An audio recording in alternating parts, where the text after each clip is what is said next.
Bienvenidos a nuestro estudio del día miércoles. Hoy es 23 de marzo del 2022 y le damos la más cordial bienvenida. Le invitamos a permanecer con nosotros para incursionar en las Sagradas Escrituras. Estaremos estudiando el tema de la unicidad divina. Hemos estado en los últimos miércoles analizando el texto con la revelación del Señor Jesús a Tomás, que le dice: yo soy el camino, la verdad y la vida, y ahí abordamos cada una de estas expresiones, el camino, la verdad y la vida, como atributos que solamente la divinidad puede llenar. Y al final del versículo, Jesús le dice a Tomás: nadie viene al Padre sino por mí. Ahí concluye el versículo 6. Nadie viene al Padre sino por mí. Y esta frase, el Padre y por mí, es la que quiero que analicemos en esta ocasión. ¿Cómo podemos entender estas palabras? Obviamente el Señor Jesús no puede estar diciendo que es un intermediario diferente a Dios, alguien como un ángel, como una criatura. Eso es imposible porque eso quebrantaría las Escrituras. Tampoco puede estar diciendo que sea otro Dios, igualmente quebrantaría las Escrituras. ¿Qué es lo que está diciendo el Señor? ¿Cómo podemos encajar la revelación divina con las palabras del Señor? Y para eso vamos a incursionar en las Sagradas Escrituras. Lo primero que vamos a ver es el gran mandamiento. ¿Cuál es el mandamiento más importante en la revelación de Dios al hombre?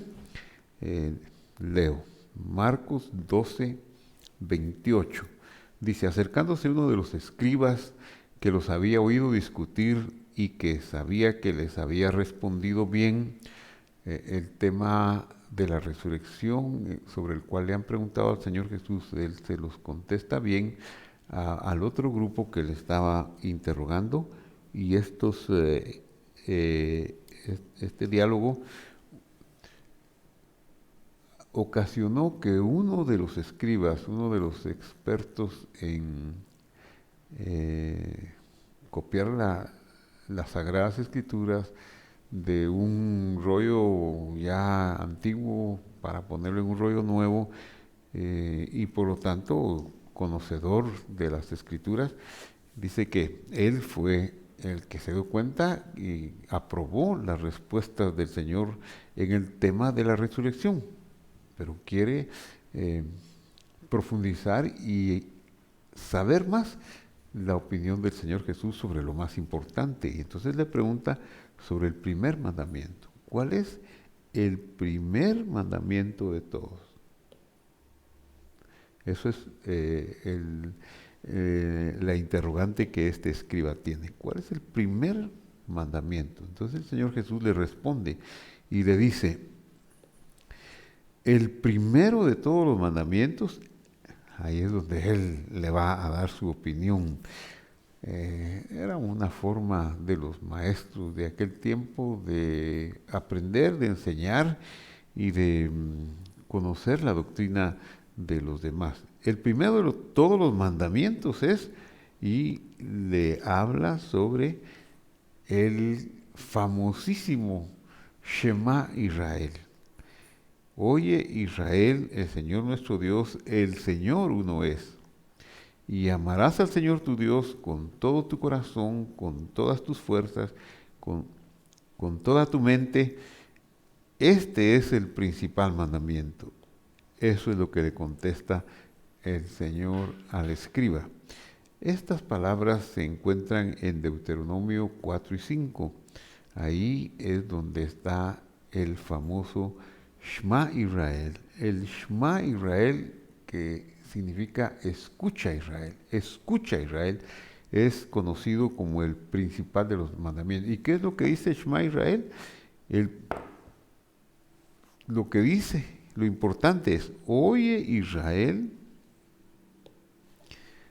oye Israel, el Señor nuestro Dios, el Señor uno es. Esa es la esencia, el Señor es uno, la unicidad de Dios. No son dos dioses, no son tres, sino que Dios es uno. Esa es la gran aportación del judaísmo o de las escrituras hebreas a la humanidad. Y también el Señor Jesús, en su venida a la tierra, respalda este mandamiento. No viene diciendo hay otro mandamiento o hay otro Dios. Hay un Dios. Y entonces, en ese sentido, ¿dónde queda él mismo? ¿Dónde queda el Señor Jesús? Si solo hay un Dios, ¿por qué Él dice, nadie viene al Padre si no es por mí? Que es la introducción de este estudio, de estas palabras que le dijo Jesús a Tomás. Nadie le dijo, nadie viene al Padre si no es por mí. ¿Qué significa si no es por mí? ¿Qué significa llegar al Padre a través mío? Eso es lo que queremos establecer. Entonces, vamos a continuar. Los discípulos del Señor, a pesar de que habían caminado con Él ya varios años, 2, 3 años, no tienen una claridad plena sobre quién es su Maestro. Estamos en la etapa final, en los días finales del Maestro en la tierra. Esta es la noche en que Él fue entregado, la noche que Él se ha reunido con sus discípulos para tener una rememoración de la cena pascual. Y ese día, al día siguiente, Él será crucificado. O sea, ya no hay más tiempo para estar con ellos. Pero los discípulos, aunque están en la etapa final de su presencia, de su compañerismo presencial con el Señor, todavía no tienen esa claridad de quién es Él. Juan 14:7 dice, se evidencia ese desconocimiento de los discípulos. Si me conocierais, también a mi Padre conoceríais. Y desde ahora lo conocéis y lo habéis visto. Son palabras muy misteriosas. Está hablando del Padre y luego está diciendo que si lo han visto a Él, han visto al Padre. Obviamente no está hablando de una persona que esté en el cielo, porque Tomás y los discípulos no están en el cielo para ver al Padre, están en la tierra y a quien están viendo es al Señor Jesús. Entonces, como que si estuviera diciendo, yo soy el Padre. Y eso, pues, no quebranta el mandamiento más importante, porque entonces, si yo soy el Padre, pues Dios es uno, y yo soy Dios, en otras palabras. Eso es lo que les está diciendo. Vamos a examinar algunos conceptos teológicos que el judaísmo del Segundo Templo ha desarrollado, que son muy importantes. Analicemos primero sobre el nombre de la divinidad. Los pueblos indoeuropeos le llamaron Dios a esa fuerza creadora, a ese poder que hizo el universo, pero ellos, como vivían en la parte del hemisferio norte que tiene inviernos muy largos con noches muy largas, entonces para ellos era muy importante definir y separar la luz de la oscuridad, y su concepción de Dios fue acerca de la luz y la oscuridad, llamándole Dios al día, de ahí viene la palabra día, Dios de la luz, y a la noche oscuridad. Dios vino pues a representar la luz del día.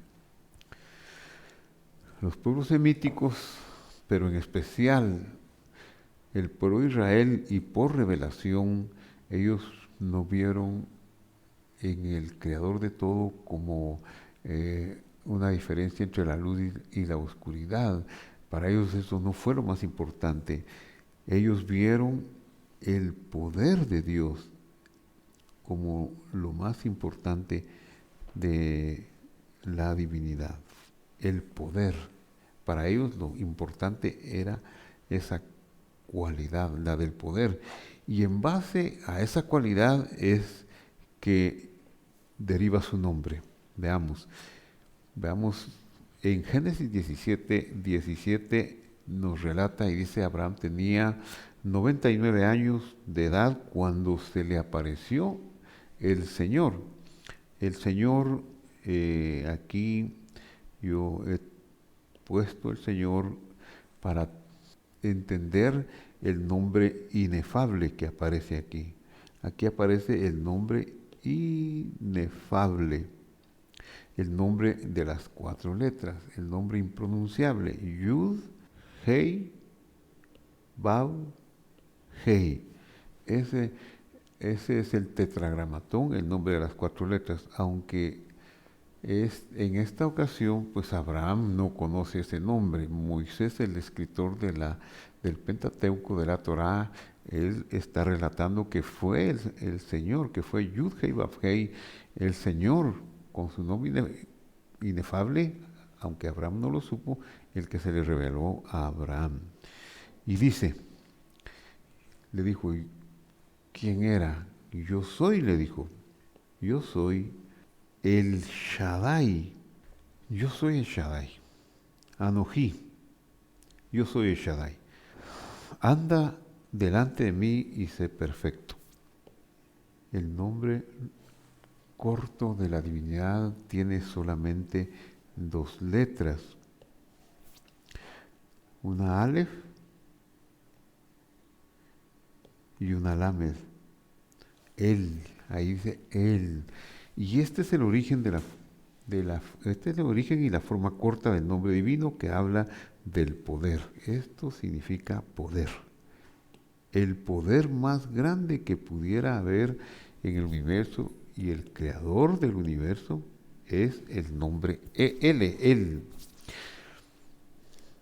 Y por revelación escritural obtenemos cuál es el nombre propio del Señor. El nombre propio del Señor es Eloa, que tenemos escrito aquí, Eloa. Ahora, este nombre Eloa es la forma corta más una letra, que conocemos como la letra femenina, la letra Hei, que hace un sustantivo masculino femenino. Entonces, el sustantivo, la forma corta, el sustantivo EL, con la letra Hei agregada, nos da el nombre de Eloa. Eloa. Este nombre, Eloa, puede aparecer en forma defectiva, como está aquí, o sea, donde la vocal es un puntito, o en forma completa, como está aquí abajo. Aquí está en forma defectiva y la vocal O aparece como un puntito. Mientras que aquí la vocal O está utilizando una consonante, una materlección, una vowel. Pero en esencia es lo mismo Eloa o Eloa, en la forma corta o la forma defectiva sin la vav, o en la forma completa con la vav. Lo importante es que este es el nombre propio de la divinidad, el nombre más elevado que pueda uno entender para la divinidad, que nos da la idea de lo completo, de lo elevado, tanto en el género femenino como en el género masculino. ¿Cómo se llega a este nombre? Cuando el sustantivo poder del género masculino se le agrega a la forma corta EL, la letra femenina para abarcar el género femenino que está en toda la creación y aparece por primera vez en Deuteronomio 32:15. Ahí encontramos que dice, pero engordó Jerusún y tiró coces, engordaste, te cubriste de grasa. Entonces abandonó al Dios, y aquí la palabra Dios es Eloa.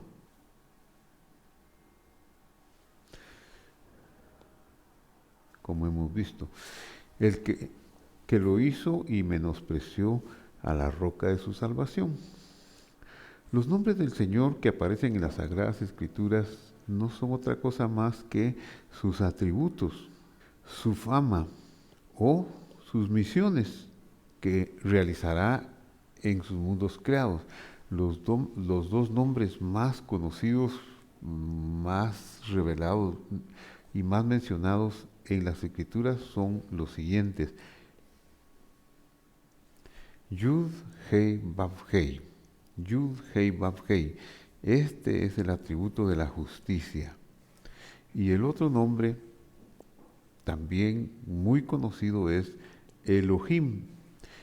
Este es el atributo del Rahamim, que significa el amor entrañable. Elohim es el amor entrañable. Elohim se revela al principio del Génesis, en el capítulo 1, el primer capítulo, no aparece otro nombre divino sino Elohim, Elohim, porque la idea que nos están dando las Escrituras es que Dios, con su amor entrañable, ordenó este mundo, lo organizó, lo creó con sus galaxias, con sus soles y todo para que el mundo subsistiera. Si Él lo hubiera creado, por ejemplo, con otro atributo, con el atributo de la justicia, el mundo no hubiera subsistido, porque al haber pecado inmediatamente habría habido un castigo. Entonces Elohim es el otro nombre. El primer nombre es el atributo de la justicia, Yud, Hei, Vav, Hei,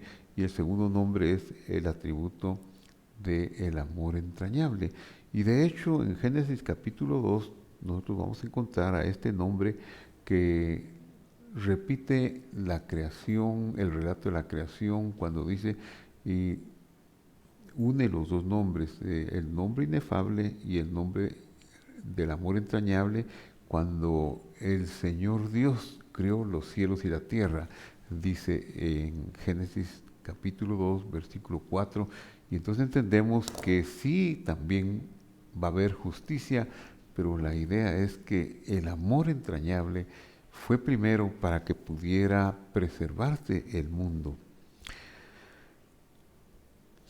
Hay un concepto, un nombre particular en la teología del Segundo Templo, en la teología del judaísmo, del Segundo Templo, y es el concepto de Padre.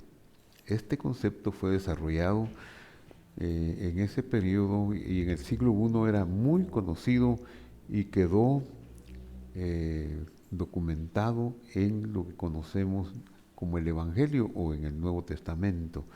Ahí vamos a encontrar acerca del Padre en muchos pasajes y especialmente en Juan y en el diálogo que tiene el Señor con Tomás, cuando le habla: nadie viene al Padre sino por mí. Vamos a ver un poquito acerca de ese concepto que ha sido revelado en el Evangelio o documentado como también en otras escrituras de la teología del primer siglo.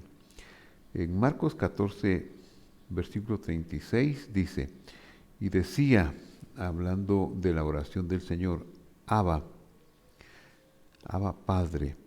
Aquí tenemos nosotros la forma de ver cómo, aunque el Evangelio de Marcos, así como los otros libros del Nuevo Testamento, están escritos en griego, o mejor dicho, lo que se tiene conocimiento y se tiene disponibilidad son manuscritos. Los más antiguos manuscritos del Evangelio están en el idioma griego, pero su teología es semítica, su relato o sus autores fueron judíos, personas que sus ideas estaban en el idioma arameo, arameo judaico y hebreo, arameo y hebreo. Ellos trasladaron al griego y tienen la necesidad de aclarar.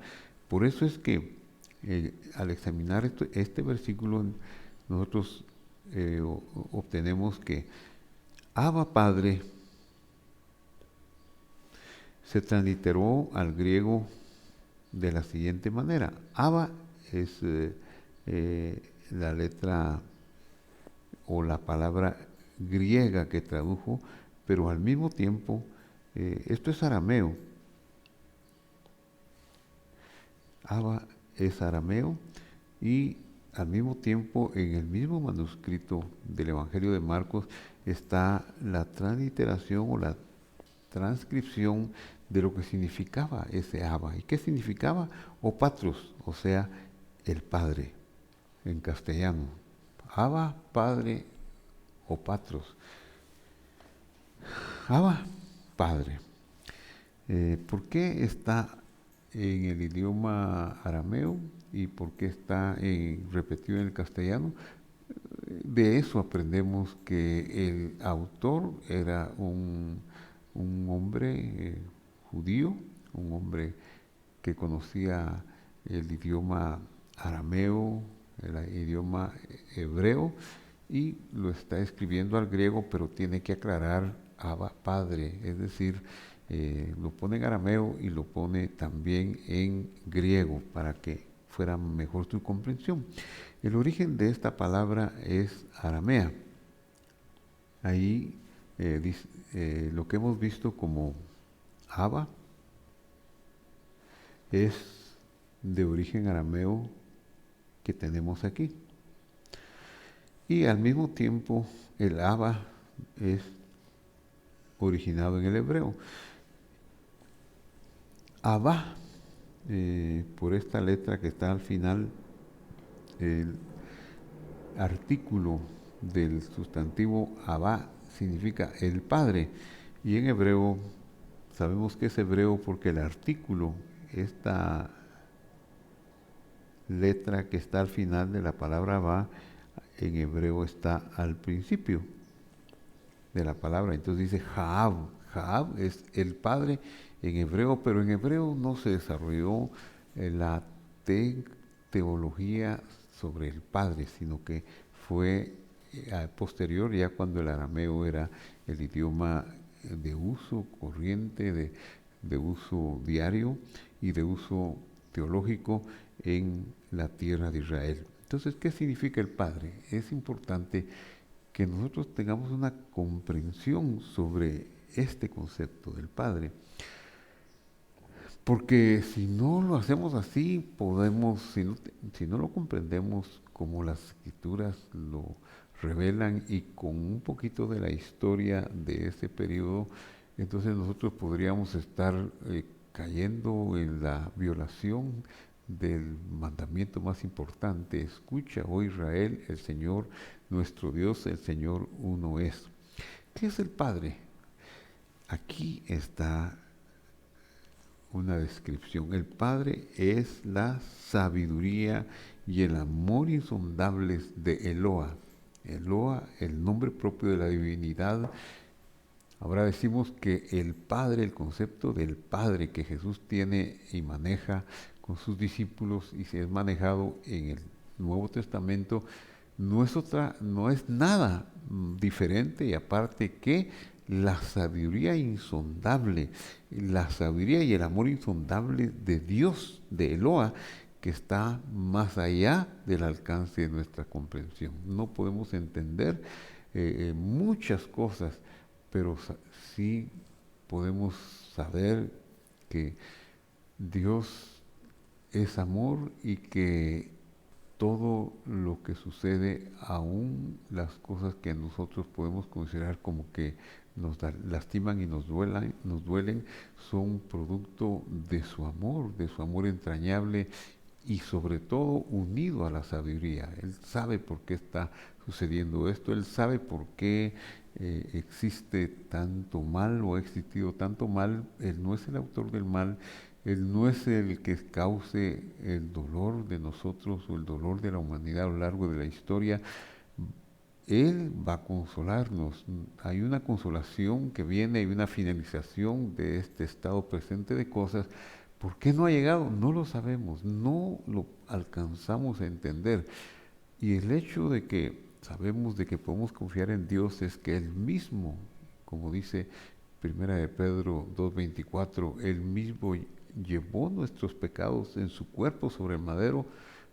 Él mismo vino a sufrir el dolor, la angustia y para pagar el pecado. Así lo declara el apóstol. Él mismo llevó nuestros pecados en su cuerpo sobre el madero. ¿Para qué? Para que nosotros, muertos a los pecados, es decir, nosotros pudiéramos ser rescatados del derecho que el pecado tenía sobre nosotros, del derecho a la muerte, del derecho a extirparnos, a separarnos eternamente de Dios, fuéramos libertados de esa fuerza y viviéramos a la justicia, como que si hubiéramos cumplido las demandas de la justicia de Dios, como que si nunca hubiéramos pecado, gracias a la muerte de la cruz del Calvario, que el mismo Dios en una disminución de su honra habría de pagar.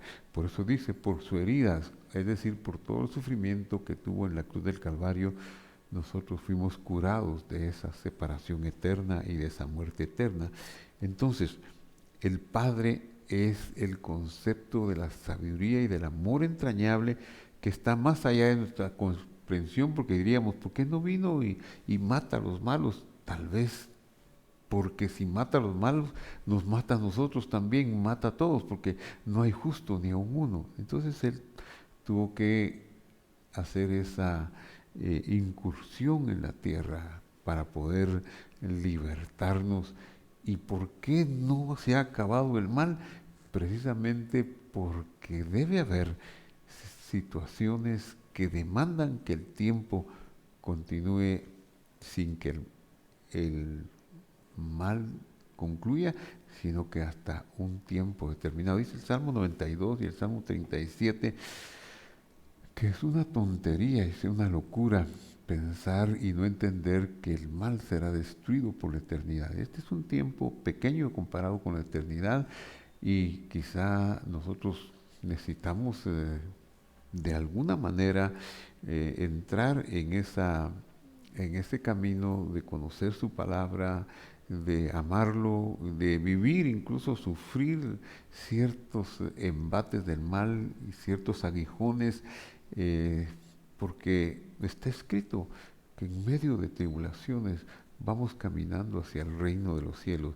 No porque Dios no nos ame, no porque Él no nos quiera, sino que es el amor y la sabiduría más allá de nuestra comprensión que están manejando el mundo y nuestras vidas en particular.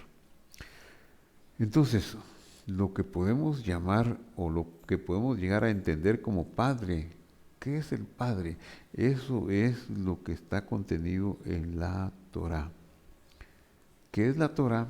La Torá son las Sagradas Escrituras de manera concreta, de manera corta.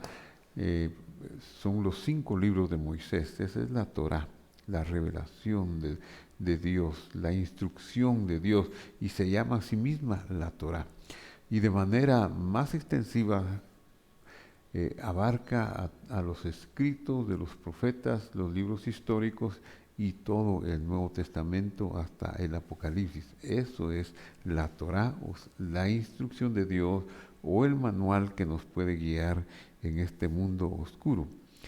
Es el conjunto entonces de promesas o juramentos eternos de Dios que harían posible la manifestación de su amor entrañable necesarios para la redención de la humanidad y de el mundo y del cosmos y del universo. Desde esta perspectiva entonces es más comprensible el diálogo del Señor Jesús con Tomás, con Felipe y con el resto de sus discípulos. Sigo leyendo las Sagradas Escrituras, Juan 14:6. Jesús le dijo, yo soy el camino, la verdad y la vida.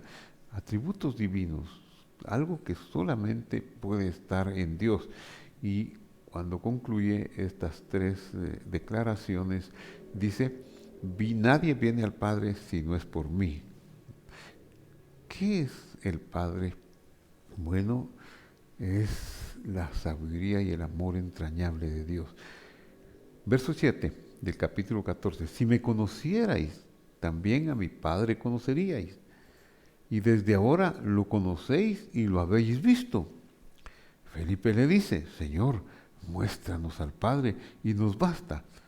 Eh, bueno, Jesús podría haber dicho, el Padre está aquí o está aquí, pero eso hubiera violado el mandamiento, el gran mandamiento de un solo Dios. Entonces él le contesta, el Señor Jesús le contesta en el versículo 9, tanto tiempo hace que estoy con vosotros y no me has conocido, Felipe. El que me ha visto a mí, ha visto al Padre. ¿Cómo pues dices tú, muéstranos al Padre? ¿No crees que yo soy en el Padre y el Padre en mí?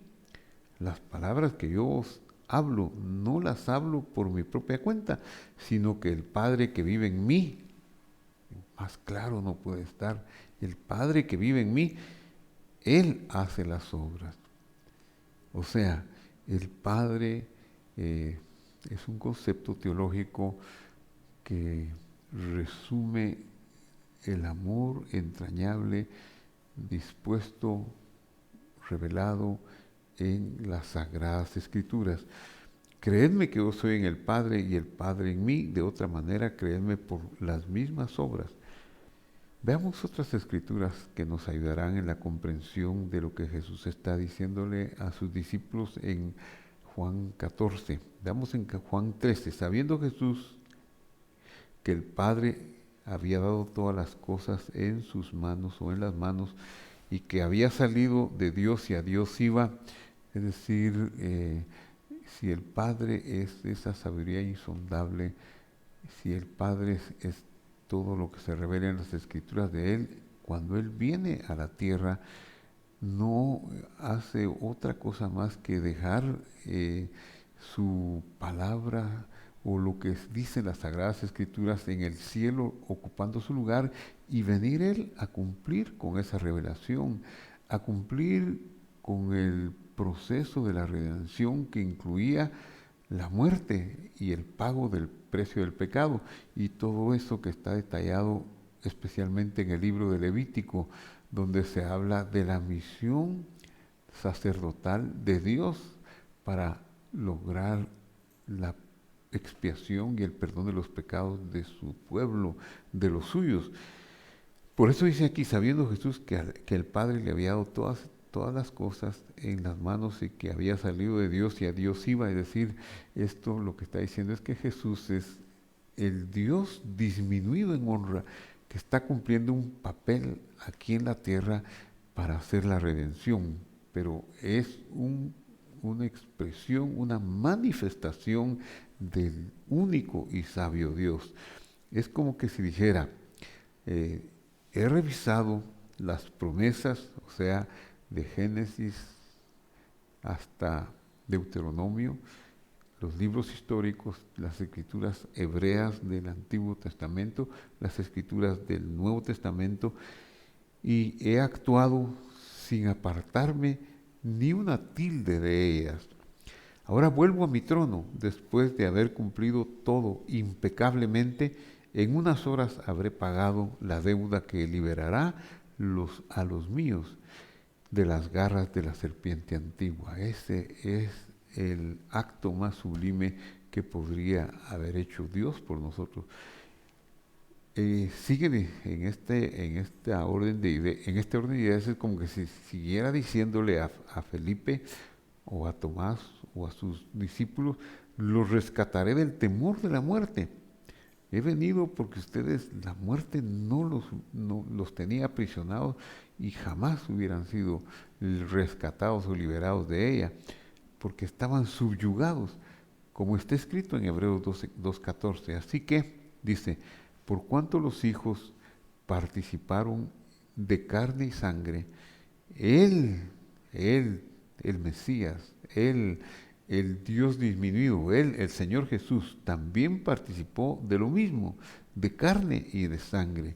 Es decir, se disminuyó por amor para vivir como que si fuera uno de nosotros en esta tierra hace como 2000 años, y en esa disminución destruir por medio de la muerte al que tenía el imperio de la muerte, esto es al diablo, y librar a todos los que por el temor a la muerte estaban durante toda la vida sujetos a servidumbre. No había vida más que una servidumbre. Ciertamente no socorrió a los ángeles, sino que socorrió a la descendencia de Abraham. Entonces, podemos ir concluyendo diciendo que la sabiduría divina conoció desde la eternidad que el único camino que daría como resultado la salvación del mundo era lo dicho en Juan 10, 17 y 18.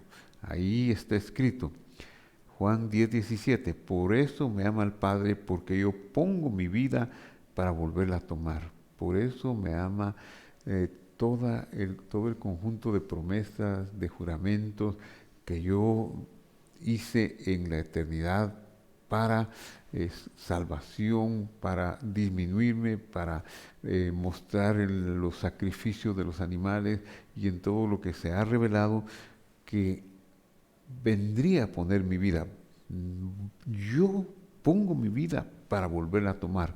Nadie me la quita, no me la va a quitar Pilatos, no me la van a quitar los sacerdotes o los que me claven en la cruz.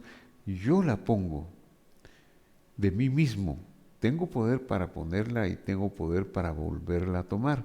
Este es el mandamiento que está escrito, este es el mandamiento que consta en la Torá, en las Sagradas Escrituras, o sea, que recibí de mi Padre.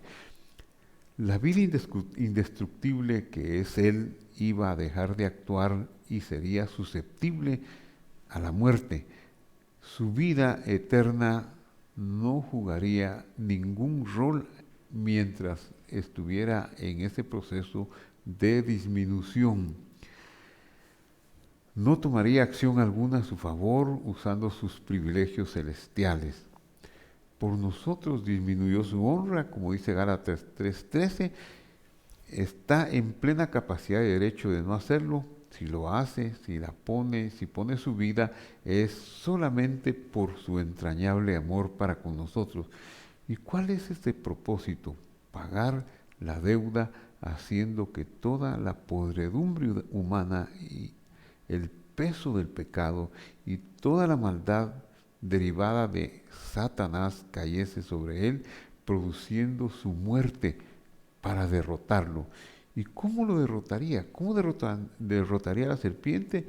De una manera espectacular, resucitando de entre los muertos. Esa sería la peor derrota que tendría Satanás cuando carga a él con el peso del pecado, con la deuda, y da su vida por sus amados, y al resucitar, al recuperar su vida indescrutible, eso hace que Satanás sea derrotado. Cuando él desde el principio dio las promesas, en el inicio de los tiempos,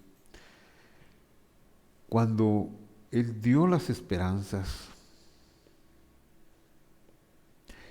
cuando él dio los juramentos, no habiendo otro más grande por quien jurar, juró por sí mismo, él contempló venir a la tierra,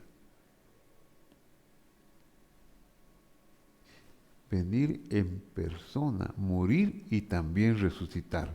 Por supuesto, su sufrimiento fue infinitamente real, por eso se conmovió en espíritu, por eso lloró, por eso se enardeció. Así que, para ir concluyendo donde comenzamos, Jesús le dijo a Tomás, nadie viene al Padre si no es por mí. Nadie puede ser salvo sino por las demandas de la justicia que están escritas en la palabra.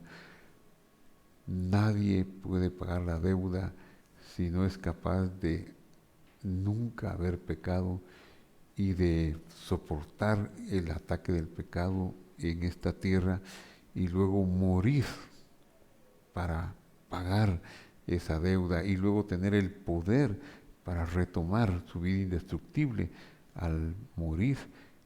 Nadie puede hacer esto, nadie podría venir al Padre si no es por mí, si no es por la salvación que Él habría de darnos. Bendito sea su nombre, que Él hizo ese sacrificio tan espectacular para que nosotros pudiéramos tener acceso al Padre, acceso a las promesas de la vida eterna, a los juramentos de la vida eterna, a la vida perdurable, a la vida abundante, a la vida llena de dicha y de felicidad.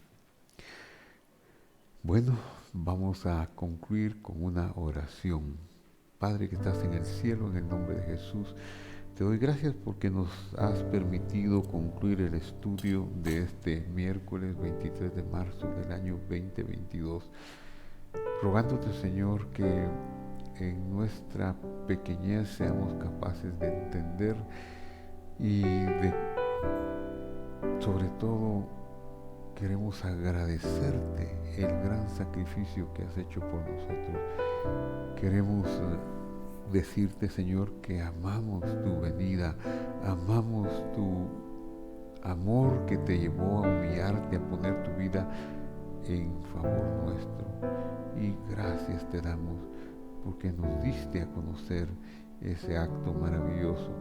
Gracias porque la liberación de la muerte es un hecho, aunque pudiéramos morir, pero ya la muerte no tiene el peso ni el poder sobre nosotros, porque así como tú te levantaste de los muertos, nosotros también nos levantaremos de los muertos si vamos a la tumba.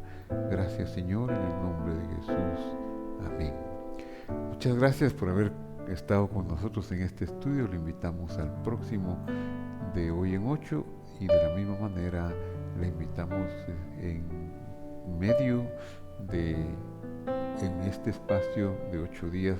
El domingo estaremos teniendo 2 transmisiones a las 9 de la mañana, una transmisión en línea de nuestro servicio dominical con alabanza y una enseñanza de la palabra de Dios, y a las 10 en una forma presencial en nuestra iglesia, en la sede de la Cuarta Calle 552 113, que transmitimos también en YouTube y por Facebook a partir de las 10:25. Mientras nos vemos, que Dios lo bendiga, que lo guarde, que lo prospere y hasta la vista.